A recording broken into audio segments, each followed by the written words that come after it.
بسم اللہ الرحمن الرحیم۔ گمنام ہیروز کے معزز ناظرین، السلام علیکم۔ آئیے چلتے ہیں کہانی کی طرف۔ انوشا نے کہا 30 برس کی لڑکی بوڑھی نہیں ہوتی، اور پھر تم صبح شام یوگا کی مشقیں کرتی ہو، جمناسٹک کے کمالات سیکھ رہی ہو، مجھے یقین ہے تم سدا بہار رہو گی۔ جمالہ نے پوچھا، ان کے عدنان صاحب اتنی چھوٹی سی عمر میں ادارے کے باہر کیا کرنے گئے ہیں؟ انوشی اور تاشا اسے عدنان کے بارے میں تفصیل سے بتانے لگیں۔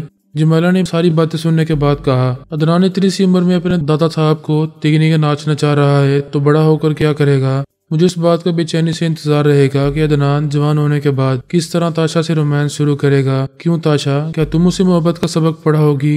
وہ مسکرا کر بولی، میرے عدنان کو کچھ پڑھانا چاہو تو وہ پڑھنے سے پہلے ہی پڑھنا شروع کر دیتا ہے، میں اسے کیا سکھاؤں گی، وہی مجھے اچھی طرح سکھا کر رکھ دے گا۔ اس بات پر تینوں کہکے لگانے لگے۔ جمالہ نے کہا، ہمارے بزرگوں کو تاشا کی بے قراری کا اندازہ ہونا چاہیے، اسے عدنان کے پاس جانے دینا چاہیے۔ انوشا نے کہا، ہاں کچھ ایسے آثار پیدا ہو رہے ہیں، میں ادارے سے باہر جانے والی ہوں، اسے بھی اپنے ساتھ لے جاؤں گی۔ جمالہ نے کہا، ماما کہہ رہی تھیں تعلیم و تربیت حاصل کرنے کے دوران کسی بھی اسٹوڈنٹ کو ادارے سے باہر جانے کی اجازت نہیں دی جاتی، پھر تم کیسے جاؤ گی اور کیوں جاؤ گی؟ انوشا نے ٹھیک اسی کی آواز و لب و لہجے میں کہا، ماما کہہ رہی تھیں تعلیم و تربیت حاصل کرنے کے دوران کسی بھی اسٹوڈنٹ کو ادارے سے باہر جانے کی اجازت نہیں دی جاتی، پھر تم کیسے جاؤ گی اور کیوں جاؤ گی؟ جمالہ حیرانی سے اس کا منہ تکنے لگی۔ انوشا نے مسکرا کر کہا، صرف اتنا ہی نہیں، یہ بھی دیکھو میں کس طرح تمہاری طرح چلتی ہوں، اٹھتی ہوں، بیٹھتی ہوں، میں نے پچھلے 12 گھنٹوں میں تمہارے اندر ڈوب کر تمہاری اسٹڈی کی ہے۔ وہ اس کی طرح ادھر سے ادھر آنے جانے لگی، بیٹھنے کا انداز، اٹھنے کا انداز بالکل اسی کی طرح تھا۔ جب وہ باتیں کرتے وقت مختلف انداز سے دیکھ رہی تھی تو جمالہ کو ایسا ہی لگ رہا تھا جیسے وہ خود کو آئینے کے سامنے دیکھ رہی ہو۔ وہ حیرانی سے بولی، یا خدا، تم تو بلا کی نکال ہو، اگر تمہارا چہرہ میری طرح ہو جائے تو دوست اور دشمن سبھی تمہیں جمالہ سمجھیں گے۔ وہ مسکرا کر بولی، کل تک چہرہ بھی تمہاری طرح ہو جائے گا۔ جمالہ سوالیہ نظروں سے دیکھتے ہوئے بولی، تم کیا کہہ رہی ہو؟ تمہارا چہرہ میری طرح کیسے ہو جائے گا؟ کیا تم نہیں جانتی پلاسٹک سرجری کے ذریعے چہرے بدل جایا کرتے ہیں؟ وہ سر ہلا کر بولی، ہاں جانتی ہوں۔ کیا سچ مچ تم سرجری کے ذریعے میرے چہرے کو اپناؤ گی؟ انوشا نے ہاں کے انداز میں سر ہلایا، پھر وہ بولی، تم میری طرح کیوں بننا چاہتی ہو؟ اس لیے کہ رات کو نیگیٹو بننے والی جمالہ کے دوست اور ہمدرد باہر اس کا انتظار کر رہے ہیں۔ انہوں نے اس یقین کے ساتھ تمہیں یہاں بھیجا تھا کہ تم یہاں کے اہم راز چرا کر ان کے پاس لے جاؤ گی۔ جمالہ نے کہا، بے شک وہ یہی چاہتے تھے، باہر میرا شدت سے انتظار کر رہے ہوں گے۔ انوشا نے کہا، پچھلی رات انہیں مایوسی ہوئی ہوگی، وہ انتظار کر رہے ہوں گے کہ تم رات ہوتے ہی ابوالہول کی پراسرار قوتوں کے ذریعے یہاں کی تمام رکاوٹیں توڑ کر ان کے پاس پہنچ جاؤ گی۔ بے شک انہیں مایوسی ہوئی ہوگی، آج رات بھی وہ مایوس ہو جائیں گے، لیکن شاید کل تیسری رات وہ تمہیں اس ادارے سے باہر دیکھ کر خوشی سے ناچنے لگیں گے۔ جمالہ نے انکار میں سر ہلا کر کہا، نہیں، میں یہاں سے باہر نہیں جاؤں گی۔ انوشا نے ہنستے ہوئے کہا، تم نہیں جاؤ گی، میں جاؤں گی۔ کل تمہارا چہرہ میرا چہرہ ہوگا، تمہاری شخصیت میری شخصیت ہوگی۔ جمالہ اسے سوالی نظروں سے دیکھ رہی تھی، لیکن جواب سننا ضروری نہیں تھا۔ یہ اچھی طرح سمجھ رہی تھی کہ آئندہ کیا ہونے والا ہے۔ فراٹو ہمارے مقابلے پر کامیابی حاصل کرنے کے لیے یہ طے کر چکا تھا کہ اسے بھی ٹیلی پیتھی جاننے والوں کی ایک فوج تیار کرنی ہوگی۔ وہ اپنے اس مقصد میں کسی حد تک کامیاب ہو رہا تھا۔ اس نے امریکی ٹیلی پیتھی جاننے والے وائس مین ٹف گئی اور واسکوڈی کو اپنا معمول اور تابعدار بنا لیا تھا۔ یہ اس کی بہت بڑی کامیابیاں تھیں۔ اس کی جدوجہد اور تیز رفتاری بتا رہی تھی کہ آئندہ وہ بھی اچھی خاصی تعداد میں خیال خوانی کرنے والوں کو اپنے زیر اثر لے آئے گا۔ اس کے باوجود وہ میرے مقابلے میں ناکام رہا تھا۔ امریکہ سمیت دوسرے تمام بڑے ممالک کو اور خطرناک تنظیم کے سربراہوں کو یہ معلوم ہو چکا تھا کہ میری جوابی کارروائی سے وہ بری طرح شکست کھا چکا ہے۔ میرے پوتے کو چھیننا چاہا تھا، لیکن میں نے عدنان کو اس کی گرفت سے نکال لیا تھا۔ اگرچہ کامیابی ابھی ادھوری تھی کیونکہ اسے نیومی لے گئی تھی، لیکن فراٹو یہ دعویٰ نہیں کر سکتا تھا کہ وہ میرے پوتے کے ذریعے مجھے اپنے سامنے گھٹنے ٹیکنے پر مجبور کر سکے گا۔ اس نے جہاں جہاں مجھ سے برتر ہونے کی ڈینگیں ماری تھیں، وہاں وہاں کمتر ثابت ہو رہا تھا۔ اس کی دوسری شکست یہ تھی کہ ہم جمالہ جیسی خطرناک لڑکی کو اس سے چھین کر لے گئے تھے۔ اس لڑکی کو امریکہ بھی حاصل کرنا چاہتا تھا اور 7 بلڈرز بھی۔ فراٹو انہیں تسلیاں دے رہا تھا کہ وہ جمالہ کو بابا صاحب کے ادارے سے باہر نکال لائے گا۔ اس نے بڑی چالاکی سے نیومی کرسٹل کو اپنی تابعدار بنا لیا تھا۔ اس کی تیسری ناکامی یہ تھی کہ میں نے نیومی چاقو سے لکیر لگا کر تمام ٹیلی پیتھی جاننے والوں کے لیے اس کے دماغ کا دروازہ کھول دیا تھا۔ فراٹو اسے آئندہ اپنی معمولہ اور تابعدار نہیں بنا سکتا تھا۔ وہ اسی اندیشے میں رہا کہ نیومی کے دماغ میں آتا تو ہم اور ہمارے ٹیلی پیتھی جاننے والے کسی نہ کسی طرح اس کا پتہ ٹھکانہ معلوم کر کے اس کی شرح تک پہنچ جائیں گے۔ اس لیے وہ نیومی سے دور ہی رہا اور اس عرصے میں نیومی نے دماغی توانائی حاصل کر لی۔ صرف اتنا ہی نہیں، عدنان کو بھی ہم سے چھین کر لے گئی۔ فرحات 2 سے ٹریپ کرنے یا آئندہ اسے دوست بنائے رکھنے کے لیے بے قرار ہو رہا تھا۔ میری سب سے بڑی کمزوری نیومی کے پاس تھی اور وہ نیومی سے دوستی کر کے میری اس کمزوری سے کھیل سکتا تھا۔ پہلی بار اس نے خیال خوانی کے ذریعے رابطہ کرنا چاہا تو نیومی نے سانس روک لی۔ دوسری بار فون کے ذریعے اس نے رابطہ کیا تو اس نے یہ بہانہ کیا کہ وہ اپنی حفاظت کے سلسلے میں پریشان ہے اور چپتی پھر رہی ہے، لہٰذا بعد میں فون کے ذریعے رابطہ کرے گی، جبکہ حقیقت یہ نہیں تھی۔ وہ الکا کے دماغ پر چھائی ہوئی تھی اور اس کے ذریعے عدنان کو ہم سے دور لے جا رہی تھی۔ فرحات 2 عارضی طور پر کتنے ہی اعلی کار بنا رہا تھا۔ کلکتہ سے جتنے ہائی وے مختلف صوبوں کی طرف جاتے تھے ان راستوں پر اپنے اعلی کاروں کو دوڑا رہا تھا، لیکن وہ عدنان کے ساتھ ایسے گم ہو گئی تھی جیسے اب دنیا میں اس کا کوئی وجود نہ رہا ہو۔ وہ ہر 1 گھنٹے یا آدھے گھنٹے کے بعد فون کے ذریعے نیومی سے رابطہ کرنے کی کوشش کرتا رہا اور ہر بار یہی ہوا کہ اس نے فون کو بند کر رکھا ہے۔ آخر 6 گھنٹے کے بعد اس سے رابطہ ہو ہی گیا۔ وہ اپنی جھنجھلاہٹ پر قابو پاتے ہوئے بولا، نیومی تم مجھ سے کیوں کترا رہی ہو؟ یہ بات صرف مجھے ہی نہیں، فرحاد اور اس کے تمام ٹیلی پیتھی جاننے والوں کو بھی معلوم ہو چکی ہے کہ عدنان اب تمہارے پاس ہے۔ وہ بولی، میرا خیال ہے میں ان 6 گھنٹوں میں خطرات سے باہر نکل چکی ہوں، اب مجھے فرحاد یا کسی بھی ٹیلی پیتھی جاننے والے سے کوئی خطرہ نہیں ہے۔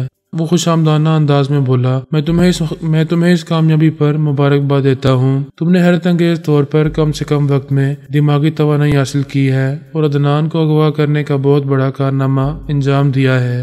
مبارکباد کا شکریہ، میں زیادہ دیر فون پر بات نہیں کر سکوں گی۔ اگر لمبی بات کرنا ہے تو اپنے کسی اعلی کار کا فون نمبر بتاؤ، میں اس فون کے ذریعے اس کی آواز سنوں گی، اس کے دماغ میں آؤں گی، پھر وہیں تم سے باتیں کروں گی۔ وہ سمجھ رہا تھا کہ کمبخت بہت چالاک ہے، یہ سمجھتی ہے کہ فون کے ذریعے وہاں اس کے آس پاس کی کوئی بھی آواز سن کر معلوم کر لے گا کہ وہ عدنان کو لے کر کہاں اور کتنی دور پہنچ چکی ہے۔ اس نے اپنے ایک اعلی کار کا فون نمبر بتایا، پھر اس کے دماغ میں پہنچ گیا۔ نیومی نے فون کے ذریعے اس کی آواز سنی، پھر وہ بھی اس کے اندر آ کر بولی، کیا تم یہاں موجود ہو؟ اس نے خوش آمدانہ انداز میں کہا، تھینک یو نیومی، تم نے بڑی محبت سے دوستی نبھائی ہے۔ میں امید کرتا ہوں کہ ہم آئندہ بھی اچھے دوستوں کی طرح کام کرتے رہیں گے۔ اس نے پوچھا کہ اب سے پہلے تم میرے دوست بن کر رہے تھے، کیا کہتی ہو؟ میں تو ہمیشہ سے ہی دوستی نبھاتا آیا ہوں۔ جب فرحاد نے تمہیں زخمی کیا اور تم دماغی طور پر کمزور ہو گئیں تو میں ہی تو در پردہ تمہاری مدد کرتا رہا تھا۔ میں نے ہی کلکتہ میں تمہارے 5 لاکھ روپے پہنچائے تھے تاکہ تم کسی کی محتاج نہ رہو۔ تم موقع کی تلاش میں تھے، یہ چاہتے تھے کہ جب بھی فرحاد اور اس کے ٹیلی پیتھی جاننے والے مجھ سے غافل ہوں گے تو تم مجھ پر پھر سے ترمیمی عمل کرو گے اور مجھے اپنی ممولہ اور تابع دار بنا لو گے۔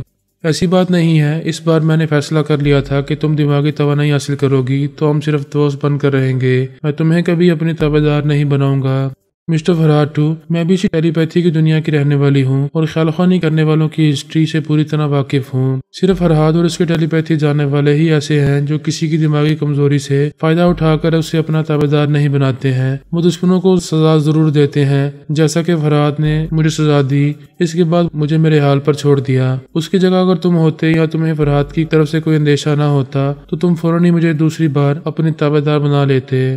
پلیز میرے بارے میں ایسی رائے قائم نہ کرو، میں آئندہ ثابت کروں گا کہ تم سے صرف دوستی ہی رہے گی اور ایک دوست کی طرح وقت آنے پر تمہارے لیے جان پر کھیل جاؤں گا۔ وہ ہنستے ہوئے بولی، ارے اتنا بڑا دعویٰ نہ کرو، چلو مان لیتی ہوں تم آئندہ میرے دوست بن کر ہی رہو گے۔ یوں بھی مجھے فرحاد کے مقابل ایک ٹیلی پیتھی جانے والے دوست اور مددگار کی ضرورت پیش آتی رہے گی۔ شاباش، یہ ہوئی نا حکمت عملی کی اور عقل مندی کی بات۔ میری حکمت عملی یہ ہوگی کہ میں اب تم پر کبھی بھروسہ نہیں کروں گی، لیکن دوستی کروں گی، تمہارے وقت پر کام آؤں گی اور چاہوں گی کہ تم بھی میرے وقت پر کام آتے رہو۔ بس میں اس سے زیادہ اور کچھ نہیں چاہتا۔ ہم دریا کے 2 کنارے بن کر رہیں گے، ہمارے درمیان ضرورت کی کشتیاں چلتی رہیں گی اور ہم پار اترتے رہیں گے۔ چلو یہ معاملہ تو طے ہو گیا، اب میں سمجھتی ہوں کہ تم عدنان کے سلسلے میں مجھ سے کچھ کہنا چاہو گے۔ ہاں، جیسا کہ تم جانتی ہو کہ ہم نے پہلے بھی عدنان کو اغوا کیا تھا۔ ہمارا مقصد یہ تھا کہ ہم اس بچے کے ذریعے اس کے دادا کو اپنے سامنے گھٹنے ٹیکنے پر مجبور کرتے رہیں گے۔ ہاں، تم نے یہی سوچا تھا، ایسا کر کے تم فرحاد سے بہت زیادہ برتر ہو سکتے تھے، سپر پاور اور ساری دنیا والوں سے یہ منوا سکتے تھے کہ تم ہی اصل فرحاد علی تیمور ہو، اور جو اصل کہلاتا ہے وہ کوئی ہیرو نہیں، سراسر زیرو ہے۔ نیومی، میں تمہارا تعاون چاہتا ہوں، میرا ساتھ دو گی تو میں سپر پاور اور ساری دنیا والوں سے یہی کہوں گا کہ میں نے عدنان کو پھر سے اپنے شکنجے میں کس لیا ہے اور فرحاد میرے سامنے بے بس ہے۔ وہ بولی ٹیلی پیتھی کی دنیا میں تمام خیال خوانی کرنے والے فرحات کی طرح اونچے سے اونچا مقام حاصل کرنا چاہتے ہیں۔ تم بھی یہی چاہتے ہو، میں بھی یہی چاہتی ہوں، پھر میں اپنا نام کیوں نہ کروں کہ میں نے عدنان کو اپنے قابو میں کر کے فرحات علی تیمور کو بے بس اور کمزور بنا دیا ہے۔ میں کیوں نہ چاہوں کہ ساری دنیا میں میری واہ واہ ہوتی رہے۔ وہ مجبور ہو کر بولا، ٹھیک ہے، تم اپنا نام اونچا کرو، کوئی بات نہیں، لیکن اس کے ساتھ دنیا والوں کو یہ بھی بتاؤ کہ میں بھی تمہارے ساتھ ہوں، ہم دونوں ہی مل کر ایسا کر رہے ہیں۔ میں نے خطروں سے کھیلتے ہوئے تنہا اپنی کوشش سے عدنان کو اغوا کیا ہے، یہ میرا کارنامہ ہے، صرف میرا ہی نام ہونا چاہیے۔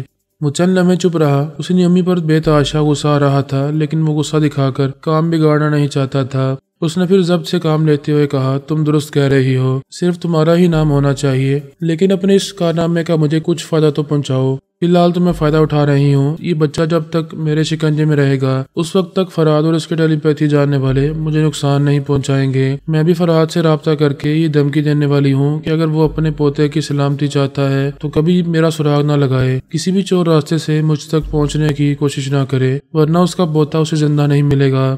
فرحات نے کہا، میں مانتا ہوں تمہاری یہ دھمکی اس پر بڑی حد تک اثر کرے گی، لیکن وہ لوگ بلا کے مکار ہیں، کس وقت کیا کرنے والے ہیں پہلے کچھ نہیں پتا چلتا، پھر جب اچانک وہ شب خون مارتے ہیں تب پتا چلتا ہے کہ ہم خوش فہمی میں مارے گئے ہیں۔ میں نادان نہیں ہوں، فرحات اور سونیا کی بڑی گہرائی سے اسٹڈی کرتی رہی ہوں، ان کی ایک ایک چال بازی کو خوب جانتی ہوں، پھر بھی یہ مانتی ہوں کہ فرحات کسی بھی وقت میری غفلت کا فائدہ اٹھا کر مجھے نقصان پہنچا سکتا ہے اور اپنے پوتے کو مجھ سے چھین کر لے جا سکتا ہے۔ دانش مندی تو یہ ہوگی کہ ایسا کچھ ہونے سے پہلے ہی تم عدنان کے ذریعے جتنے فائدے اٹھا سکتی ہو اٹھا لو، جتنے مطالبات منوا سکتی ہو منوا لو، پھر دوستانہ انداز میں عدنان کو اس کے حوالے کرو گی تو وہ کم از کم جانی نقصان نہیں پہنچائے گا۔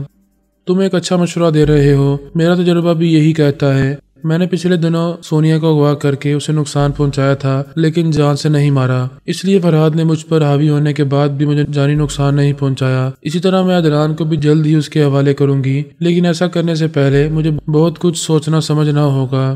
دیکھو نیومی، جب تم کلکتہ میں تھی تو میں تمہارے برے وقت میں کام آیا تھا، تمہارے پاس 5 لاکھ روپے پہنچائے تھے، آئندہ بھی میں تمہارے کام آؤں گا۔ اس وقت تم میرے کام آ کر فرحات سے میرا ایک مطالبہ منوا لو، بولو کیا چاہتے ہو، کیا مطالبہ ہے تمہارا؟ اس نے کہا، وہ دن کو نارمل اور رات کو اب نارمل ہو جانے والی جمائلہ میرے لیے بہت اہم ہے۔ جب تک وہ بابا صاحب کے دائرے میں نہیں گئی تھی تب تک 7 بلڈرز کی وفادار تھی، وہ اب بھی اسے حاصل کرنا چاہتے ہیں۔ دوسری طرف امریکی اکابرین بھی اس خطرناک لڑکی کو اپنے زیر سایہ رکھ کر اس سے بہت سے کام لینا چاہتے ہیں۔ میں جمائلہ کو 7 بلڈرز اور امریکی اکابرین کے حوالے اس طرح کروں گا کہ پہلے اسے اپنے اعتماد میں لوں گا، اسے اپنے دوست اور تابعدار بناؤں گا، ٹیلی پیتھی کے ذریعے اس کے کام آتا رہوں گا۔ وہ مجھ پر اعتبار کرنے لگے گی تو امریکی اکابرین کے پاس جا کر اور 7 بلڈرز کے پاس جا کر بھی میرے ہی کام آتی رہے گی۔ نیومی نے ہنستے ہوئے کہا، اچھی پلاننگ ہے، تو مجھے اپنی تابعدار بنا کر نہ رکھ سکے تو اب جمائلہ کو اپنی مٹھی میں رکھ کر اس سے کام لینا چاہتے ہو۔ تم میرے کام آؤ گی تو میں جمائلہ کے ذریعے بہت سے فائدے حاصل کرتا رہوں گا۔ تم چاہتے ہو میں جمائلہ کے سلسلے میں فرحات سے مطالبہ کروں کہ اسے بابا صاحب کے دائرے میں قید نہ رکھا جائے، باہر بھیج دیا جائے؟ ہاں، میں یہی چاہتا ہوں۔ تم چاہو تو فرحات سے یہ مطالبہ منوا سکتی ہو۔